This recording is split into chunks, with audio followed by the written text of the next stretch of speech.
시편 119편 1절에서 16절 말씀입니다. 행위가 온전하여 여호와의 율법을 따라 행하는 자들은 복이 있으며 여호와의 증거들을 지키고 전심으로 여호와를 구하는 자는 복이 있도다. 참으로 그들은 불의를 행하지 아니하고 주의 도를 행하는도다. 주께서 명령하사 주의 법도를 잘 지키게 하셨나이다. 내 길을 굳게 정하사 주의 율례를 지키게 하소서.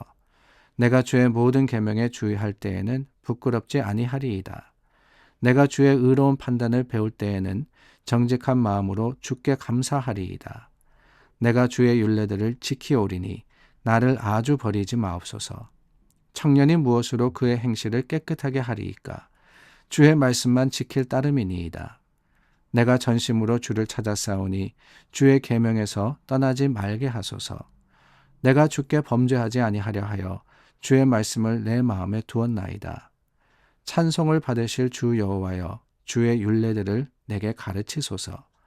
주의 입의 모든 규례들을 나의 입술로 선포하였으며 내가 모든 재물을 즐거워함같이 주의 증거들의 도를 즐거워하였나이다.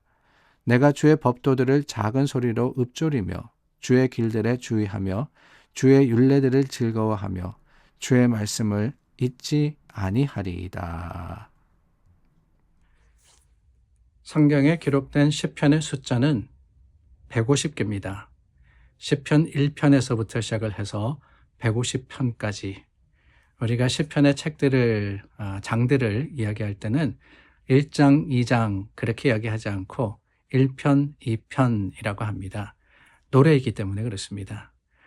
노래라는 의미의 편을 사용해서 이야기를 하는데 150편, 그러니까 150장 중에 가장 짧은 장은 어떤 장일까요?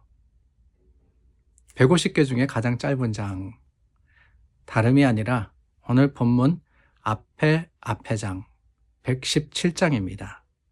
시편 117장은 총 2절입니다. 2절의 시편이 가장 짧은 시편이고요.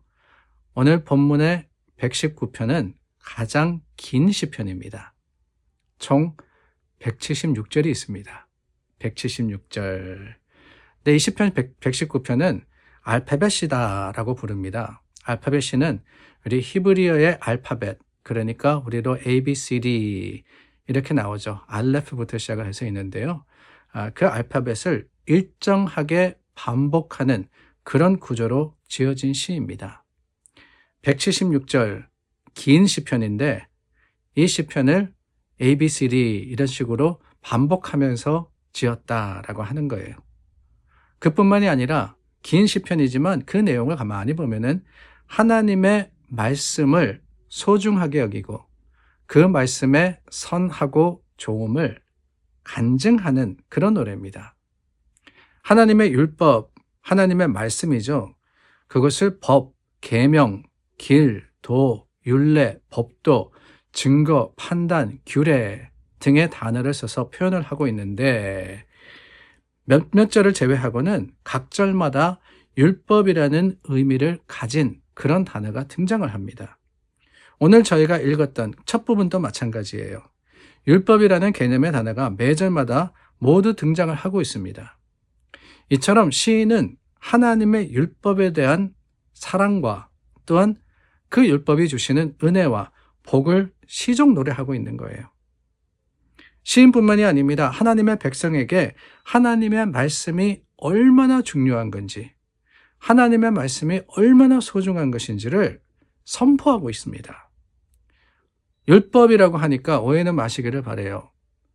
우리가 이야기하는 그러한 정형적인 법, 그러니까 유대인들이 그렇게 지키려고 노력했지만 하지 못했던 이런 법에 대해서 이야기하는 것이 아니라 하나님께서 하나님의 백성에게 보여주신 생명의 길, 그 말씀의 진리를 뜻하는 겁니다. 이 말씀을 대하는 우리의 태도가 어떠해야 되느냐? 다름이 아니죠. 하나님의 말씀, 생명의 길이기 때문에 그 말씀을 우리는 더 가까이, 특별히 우리 믿음의 지혜로서 받아들일 수 있는 그러한 힘과 능력이 있어야 되는 거예요. 깨달음이 있어야 됩니다. 성경의 말씀을 우리가 흔히 그럴 때가 많은 것 같아요. 지식적으로 받아들입니다. 그래서 교회에서도 성경 퀴즈 대회를 많이 하는데요. 그럴 때가 되면 어떻게 합니까? 달달 외우죠. 우리 또 한국 민족이 외우는 거 잘해요. 그래서 단어뿐만 아니라 몇 절 이런 것들부터 시작을 해가지고 성경의 말씀을 지식적으로 외우고 받아들이는데 그 이야기를 하는 게 아닙니다. 우리가 하나님의 말씀을 가까이 해야 한다라고 하는 것은 삶이 되어야 된다라고 하는 뜻이에요. 하나님의 뜻, 하나님께서 원하시는 삶의 모습이 어떠하다라는 것을 보여주시기 때문에 우리는 이 말씀의 선포와 강구 가운데 하나님께서 기뻐하시는 모습으로 행해야 한다라고 하는 것이지요. 그럴 때 하나님께서 우리를 붙들어 주십니다. 나를 버리지 말라고 이 시편의 기자가 8절에 강구하지 않았습니까? 그럴 수 있는 이유가 뭐냐? 우리는 삶을 살아가면서 실망스러운 상황을 겪고 또한 당하기도 합니다. 때로는 내가 원했던, 내가 기도했던 그 모습대로 또한 그러한 길로 우리가 가지 못할 때도 있습니다. 그러나 그럼에도 불구하고 여전히 우리가 주님을 붙드는 것은 다름이 아닙니다. 하나님의 말씀에 위로가 있기 때문에 그렇지 않습니까? 하나님의 말씀에 바른 길이 있는 거예요. 우리가 나아가야 할 길, 우리가 행해야 하는 일, 또한 우리의 삶의 모습, 그 모습들이 말씀 안에서 하나님의 뜻과 계획으로 역사하시기 때문에 오직 우리는 주님의 말씀을 지켜 따르며 그 주님께서 원하시는 길로 나아가는 겁니다. 그럴 때 그 길에 생명이 있고 그 길에 소망이 있는 거 아니겠어요? 세상은 분주합니다. 지금도 우리가 배워야 되고 알아야 될 게 얼마나 많아요. 학교에서 공부하는 그것만이 아닙니다. 이제는 AI에 대해서 알아야 된다라고 강조하시더라고요. 그러지 못하면 뒤처진다고 말입니다. 세상이 얼마나 빨리 변하는지 따라가기가 버거워요. 세상은 이런 걸 알아야 된다, 저런 걸 알아야 된다, 이것을 이해해야 된다, 배워야 된다, 그렇게 이야기를 합니다. 물론 그것이 삶의 편리를 가지고 올 수는 있어요. 그러나 가장 중요한 것은 주님의 말씀, 그 주의 말씀이 날마다 우리의 결단이 되고 또한 소망이 될 때 거기에 생명이 있지 않겠습니까? 세상에서 잘 사는 것도 지혜지만은요, 더 큰 지혜는 다름이 아닙니다. 세상 끝날 때 여기서 편하게, 여기서 뛰어나게 사는 거, 그게 다가 아니잖아요. 세상 끝날 때 우리가 어떤 결말을 맞을 거냐, 그 결말의 관건은 다른 데 있는 것이 아닙니다.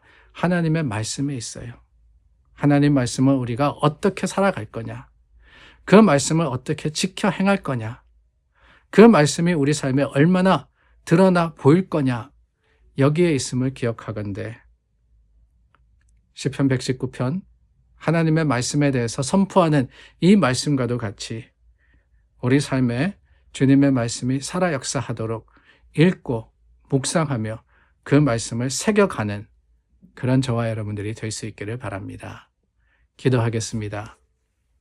참 좋으신 하나님, 하나님의 말씀이 생명입니다. 그 말씀이 진리입니다. 그 말씀의 길을 따라서 오늘도 우리가 행합니다. 우리를 이끌어 주시고 또한 인도하여 주시옵소서. 예수님의 이름으로 기도드립니다. 아멘. 오늘도 우리 믿음으로 하루를 시작합니다. 그 믿음의 풍성한 자랑이 말씀으로 나오기를 예수님의 이름으로 축원합니다.